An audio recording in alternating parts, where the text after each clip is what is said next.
It's corn day, and I'm here at my local farmer to pick up my year's supply of corn. This will be a beginner-friendly tutorial on pressure canning kernel corn. Don't forget to save and like so you can can your corn when you're ready. Start by shucking your corn and removing the kernels. I use a bunt pan to catch them. That's it for prep. Let's get to canning. It is way too hot to can in the house, so I'm out here in my little outdoor kitchen area. To each jar, just one little tab of butter and just a pinch of salt. You don't have to do that if you don't want to.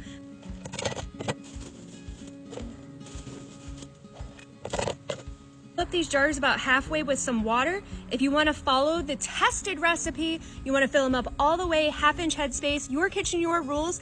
I love the juice that the corn makes on its own and fills the rest of the jar, so that's why I like it this way. I'm going to wipe the rims with some white vinegar. You can use water or a dry cloth. That's just to make sure that we get a good seal on the flat. I like to use Superb. They're really thick, they suction really well, and they keep my food fresh. And then we just put the rings on finger light. 3 fingers, just very lightly put the ring on till it engages, and that's it. Inside our canner is 2 to 3 inches of water. I'm also gonna add a splash of vinegar. This just helps the jars keep them from getting cloudy, because sometimes you can get some mineral deposit built up on the outside of the glass. Makes them cloudy, it doesn't hurt anything, but it's just a pain in the butt and doesn't look as attractive. My next video is going to be carrots. So the carrots are gonna go in the orange one, and the corn is gonna go in the yellow one. I'll tell you by getting 2 of these in 2 different colors, what a difference it has made, because they both have different processing times. I know exactly what is in the canners based on their color, so when I get 2 timers going, I don't get confused. I love it. Corn in the bottom, and I'm gonna add a second shelf and put another row of corn on the top. No matter if you have 1 row or 2, the water level does not change. You always start with 2 to 3 inches, no matter if you're doing 1 or 2.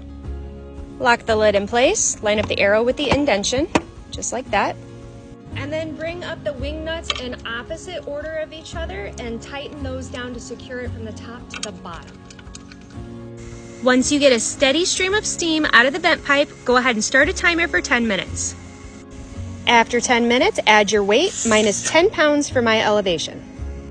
Wait for the dial gauge to go up to 10 and then start your timer for 55 minutes for pints.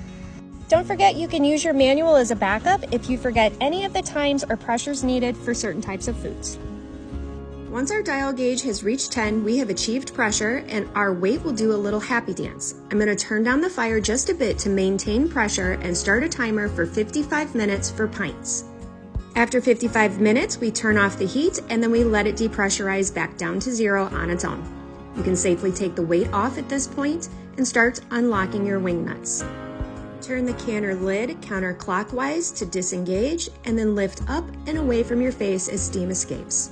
When removing the jars, grab them by the middle of the jar so you don't accidentally pop any lids that may have sealed. I also use my jar lifter to remove my shelf because it's hot. You want to place your jars on a heat-resistant pad or a cardboard box, something to protect the table underneath as they are cooling overnight.